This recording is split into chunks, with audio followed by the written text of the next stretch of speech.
नमस्कार student set theory पर एक बहुत अच्छा कंसेप्ट समझेंगे, लेकिन ज़रूरी है कि आप कॉपी और पेन लेके बैठ जाएं। ठीक है ना।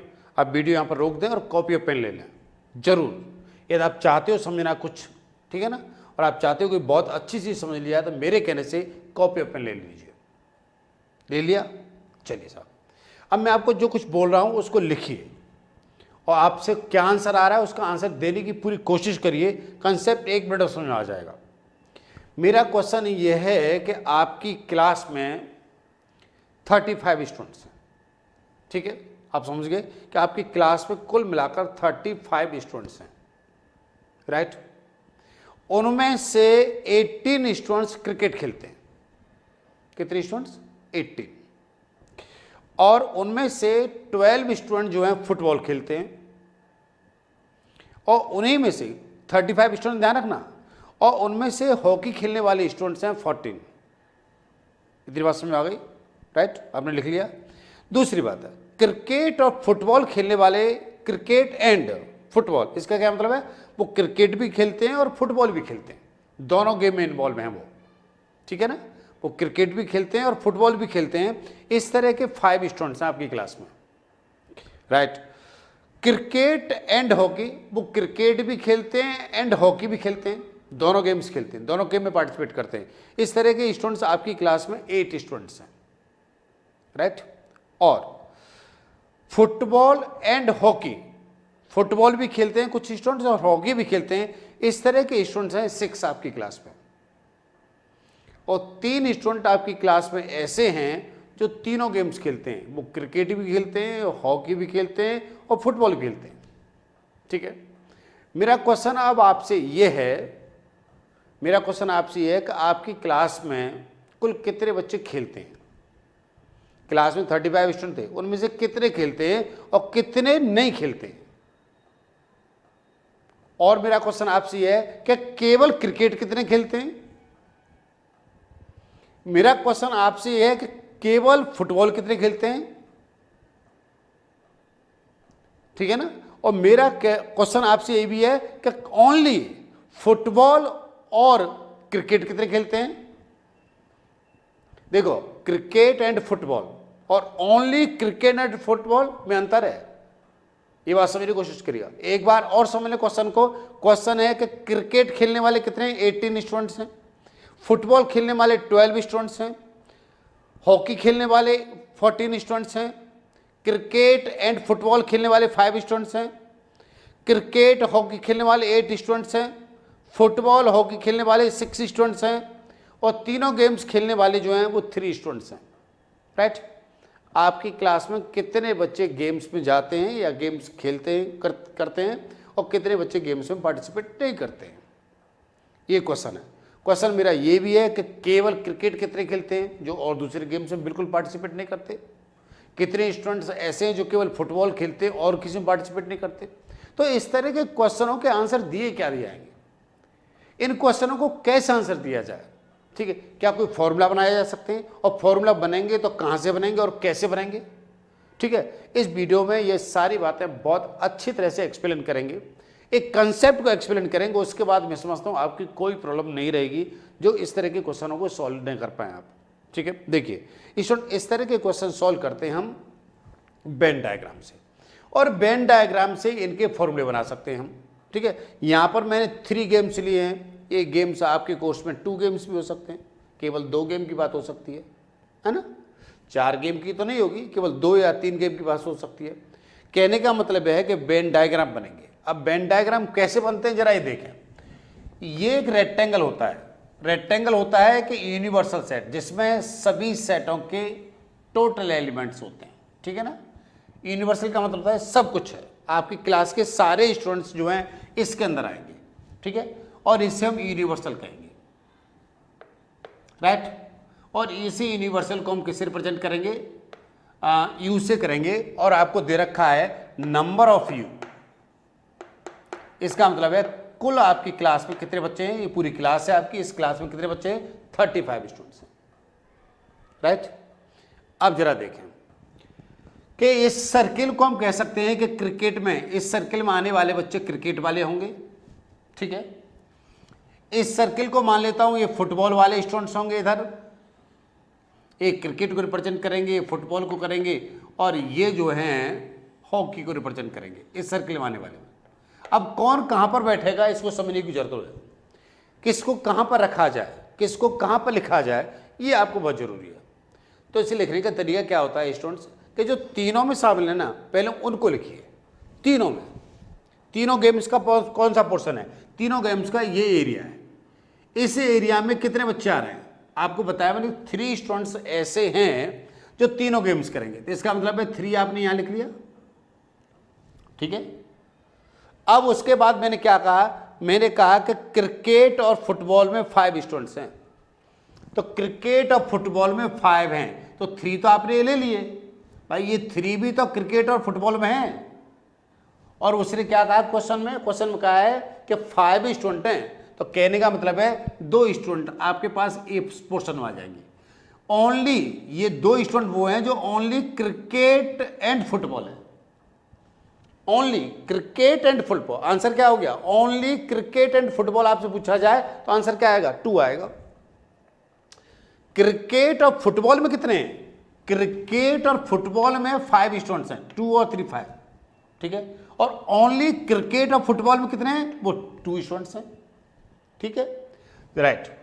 अब आपको बताया गया था कि नंबर ऑफ द क्रिकेट और इंटरसेक्शन फुटबॉल, इंटरसेक्शन का मतलब है दोनों में कितने थे, 5 थे। और इससे पहले क्या था, इससे पहले था number of the cricket intersection football intersection hockey, कितना था, 3। पहले इसको भरा, तीनों वाला लिया, फिर क्या लिया, 2 वाला। क्रिकेट इंटरसेक्शन फुटबॉल कितने थे, 5 थे, राइट। 5 में से 3 यहां पर आ चुके थे, तो 2 यहां पर आएंगे। अब जरा ये देखें कि क्रिकेट एंड हॉकी में कितने थे, number of cricket intersection hockey कितना था, क्रिकेट एंड हॉकी वो हमारे पास 8 स्टूडेंट थे। क्रिकेट एंड हॉकी, क्रिकेट और हॉकी में कितने स्टूडेंट थे, 8। तो 8 में 3 तो आ चुके हैं, ये 3 क्या है, ये 3 स्टूडेंट इसमें भी और इसमें भी है। ये वाला जो एरिया है, ध्यान रखना, ये वाला जो एरिया है वो आपको तीनों बातों को रिप्रेजेंट कर रहा है, ये बात तीनों बातों को रिप्रेजेंट कर रहा है। उसने कहा कि क्रिकेट एंड हॉकी कितने स्टूडेंट्स हैं, 8। इंटरसेक्शन का मतलब है एंड, दोनों में, तो 8 हैं, तो इसका मतलब 3 तो यहां पर आ चुके, तो 5 कहां पर आएगा, यहां पर आएगा। ये 5 क्या हो गया, 5 हो गया ओनली क्रिकेट एंड हॉकी। ये 5 क्या है, आपसे पूछा जाएगा बताइए ओनली क्रिकेट एंड हॉकी खेलने वाले कितने बच्चे हैं, कितने बच्चे हैं जो केवल क्रिकेट एंड हॉकी में पार्टिसिपेट करते हैं केवल, ठीक है, और फुटबॉल में नहीं करते। बस में आ गई ना, राइट।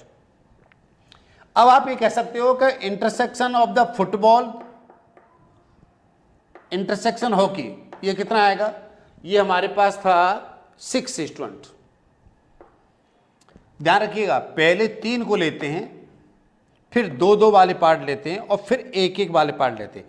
पहले 3 को भरेंगे, 3 वाला एरिया भरेंगे, फिर 2 वाले एरिया भरेंगे, फिर 1 वाला एरिया भरेंगे, ठीक है ना। ये वेन डायग्राम को भरने का तरीका है, और इस तरह के क्वेश्चनों को सॉल्व करने का तरीका है। आप आराम से समझ सकते हो, फॉर्मूला भी बना सकते हो, और बिना फॉर्मूला के भी अपना आंसर आप दे सकते हो बाय द वेन डायग्राम, तो भी आपका क्वेश्चन आंसर जो है एकदम सही माना जाएगा, राइट। अब जरा देखिए, हमारे पास 6 स्टूडेंट हैं, एफ इंटरसेक्शन एच वाले, मतलब हॉकी और फुटबॉल खेलने वाले 6 हैं। तो ये 3 तो आ चुके हैं यहाँ पर, तो 3 और इधर आ गए, इतना आ गया ना, ठीक है। तो ये 6 हो गए, 3 और 3 मिलाकर कितने हो गए, 6 हो गए, जो कि फुटबॉल और हॉकी में आएंगे। बात समझ आ रही है, नहीं आ रही है, राइट। अब जरा इस बात को आ जाओ कि क्रिकेट खेलने वाले कितने थे, number of the cricket, number of the cricket बताए थे हमने 18। तो अब जरा देखिए क्रिकेट वाले सर्किल में कितने आ चुके हैं, क्रिकेट और सर्किल में कितने आ चुके हैं आपके पास, ये आ चुके हैं 2 और 3, 5 और 5 10, और हैं कुल मिला के कितने इसमें 18, तो 8 आएंगे ना यहाँ पर, कितने आएंगे 8 स्टूडेंट। तो ये 8 क्या है, 8 है ओनली क्रिकेट। आपसे पूछा जाए बताइए, क्वेश्चन आपको ये दे दिया जाए और पूछा बताइए ओनली क्रिकेट वाले कितने स्टूडेंट्स हैं, क्लास में कितने बच्चे हैं जो केवल क्रिकेट खेलते हैं और कुछ नहीं खेलते? तो आपका आंसर क्या हुआ? 8 स्टूडेंट ऐसे हैं सर क्लास में जो केवल क्रिकेट खेलते हैं। ठीक है ना। मैंने आगे कहा कि नंबर ऑफ फुटबॉल कितना है? नंबर ऑफ द फुटबॉल है हमारा, हमने कहा नंबर ऑफ फुटबॉल 12 स्टूडेंट्स है।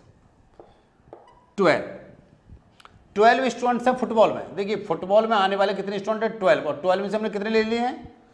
ये 2 और 3 5 और 3 8 स्टूडेंट आ चुके हैं। तो 4 स्टूडेंट्स ऐसे हैं क्लास में, आपकी क्लास में, जो केवल फुटबॉल खेलते हैं। फुटबॉल खेलने वाले कितने बच्चे थे? 12 थे ना। तो इस सर्किल में, पूरे सर्किल में 12 आएगा।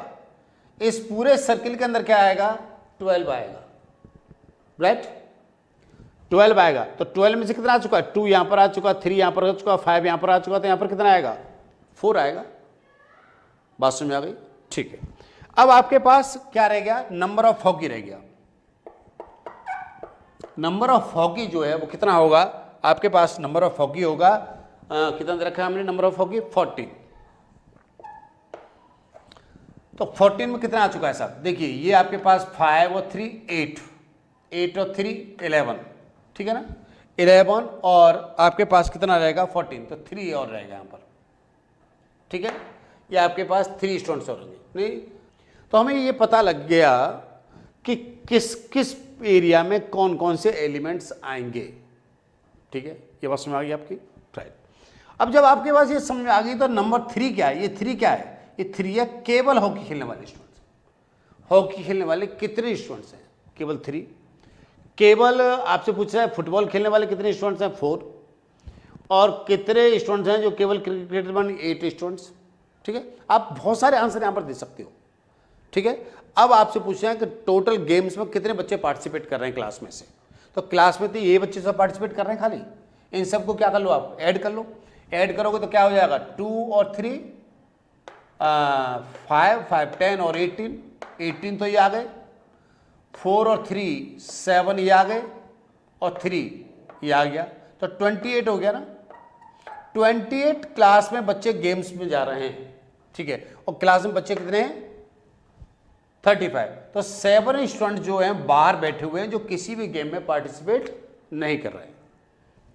अब हम इस पर फॉर्मूला भी बना सकते हैं। अब हम आपसे कहें कि 28 क्या है, तो 28 है स्टूडेंट्स ये वाला पोर्शन पूरा, ठीक है। इसका मतलब है इन तीनों पार्टों का हम यूनियन बनाएं।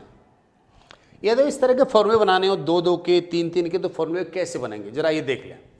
यदि आपसे कभी 2 सेट के अंदर पूछा जाए कि ए यूनियन बी किसके बराबर होगा, ठीक है, तो आप ध्यान रखिएगा ये जो चीज़ आती है वो number of A plus number of the B minus number of the A intersection B आती है। देखो ये बात 2 के लिए सेट हो सकती है कि आपके पास एक सेट ये है ए और एक सेट बी ये है, राइट। यूनियन का मतलब होता है ये वाला पोर्शन, ये वाला पोर्शन, इसमें कितने एलिमेंट आएंगे, राइट। ये ए सेट है और ये क्या है? बी सेट है। मान लेता हूं इसमें कुछ एलिमेंट इधर आए, कुछ एलिमेंट यहां पर आए, कुछ एलिमेंट यहां पर आए, और ये देखो मान लेता हूं नंबर ही दे देता हूं यहां पर मैंने ए बी दिया और सी दिया, ई और एफ मैंने यहां पर दे दिए, और मैंने यहां पर दे दिया ई एफ जी एच, ठीक है ना। अब मैं कहना चाहता हूं कि यूनियन में एलिमेंट कितने आएंगे, तो यूनियन एलिमेंट आएंगे 1 2 3 4 5 6 7 एलिमेंट आएंगे। अब जरा ये देखें कि ए में एलिमेंट कितने? ए में एलिमेंट है पूरे ये 1 2 3 4 और 5। बी में एलिमेंट कितने? ये हैं। तो ये जो पोर्शन है वो 2 बार काउंट हो गया ना भाई। मैंने इधर से भी काउंट कर लिया, इस ए में भी आ गया ये पूरा पोर्शन, और इसमें भी पोर्शन आ गया। तो ये चीज में एक बार क्या करनी पड़ेगी? माइनस करनी पड़ेगी ना। तो कहने का मतलब है मुझे यूनियन निकालना होगा तो क्या करना पड़ेगा? नंबर ऑफ कितना? 5 प्लस 4, बी के 4 हैं, और माइनस 2, तो कितना हो जाएगा? 7 आ जाएगा। आप 7 ही देख रहे हैं, 1 2 3 4 5 6 और 7 इस तरह से आ रहा है।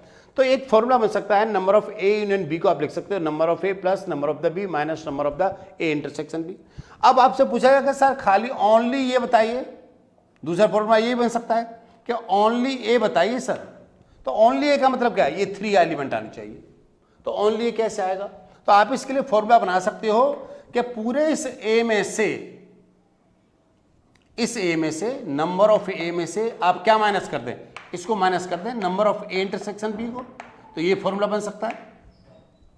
अब आप पूछा सर ओनली बी बताइए, ओनली बी, ठीक है। ओनली बी का मतलब क्या हुआ, ओनली बी का मतलब हुआ ये, इसका मतलब है कि नंबर ऑफ द बी में से सर क्या माइनस कर दो, number of the A intersection B minus कर दो, ठीक है। Sir A only A and only B बताइए, only A and only B कहने का मतलब क्या है कि ये और ये बताइए, क्या है, ये हो सकता है only A and only B, तो क्या हो सकता है, ये चाहिए और ये चाहिए। इसका मतलब क्या होगा, इसका मतलब होगा कि number of A union B में से, इस पूरे में से क्या माइनस कर दो, ए इंटरसेक्शन बी माइनस कर दो, तो क्या आ गया, only A and only B आ गया। इस तरह के स्टूडेंट बहुत सारे फॉर्मूले बन सकते हैं। ये बात 3 के लिए जैसे हमने यहां पर बनाया था, 3 के लिए बनाना चाहें तो क्या बन सकता है, नंबर ऑफ, हमसे पूछा जाए कि A union B union C, यहां पर एच एफ और मैंने सी ले रखे हैं, पर मैं ए बी सी से आपको समझा रहा हूं फॉर्मूला को। Number of A union B union C हो तो क्या होगा, ध्यान रखिएगा स्टूडेंट, ये लिखा जाएगा number of A plus number of the B plus number of the C, ठीक है, माइनस 2 को माइनस करो, number of A intersection B minus B intersection C minus number of C intersection A, और plus करो number of A intersection B intersection C. तो इस तरह के बहुत सारे फॉर्मूले बन सकते हैं। आप इसमें पूछोगे खाली ये क्या बनेगा, ओनली सी कैसे निकालेंगे इसमें से, तो आप ये कह सकते हो कि ओनली सी निकालने के लिए आप क्या माइनस करेंगे, आप माइनस करेंगे इन तीनों को, कहने का मतलब है दिस इंटरसेक्शन, ठीक है, और इसको। आप ये निकालना हो तो क्या माइनस करेंगे, आप पूरे एच में से इन तीनों को माइनस करेंगे। तो आप इसका कहने का मतलब है वेन डायग्राम से कई तरह के फॉर्मूलों को आप क्रिएट कर सकते हो। और मेरा सजेशन है कि इस तरह के जितने भी क्वेश्चन आते हैं आप उन क्वेश्चनों का पहले वेन डायग्राम बनाएं और वेन डायग्राम को आंसर दें, ठीक है, वो करेक्ट आंसर बन जाते हैं। मैं समझता हूं मेरे कंसेप्ट को आप बहुत अच्छी तरह समझ गए होंगे, और किसी भी तरह की प्रॉब्लम आ रही होगी आप उसे अब सॉल्व कर दोगे ना, जरूर। यदि मेरा वीडियो आपको समझ में आया हो तो ये वीडियो आप अपने फ्रेंड को जरूर शेयर करिए मेरे कहने से, जिससे उनका ही भला हो सके, आ सके, ठीक है। और हाँ, यदि आपकी समझ में आया तो लाइक बटन पर क्लिक करिए, और नहीं समझ में आया तो डिसलाइक पर क्लिक करिए, ठीक है ना, लेकिन जरूर क्लिक करिए, राइट, और वीडियो को शेयर करिए। थैंक यू वेरी मच, अपना ख्याल रखिए, और thank you very much, thank you.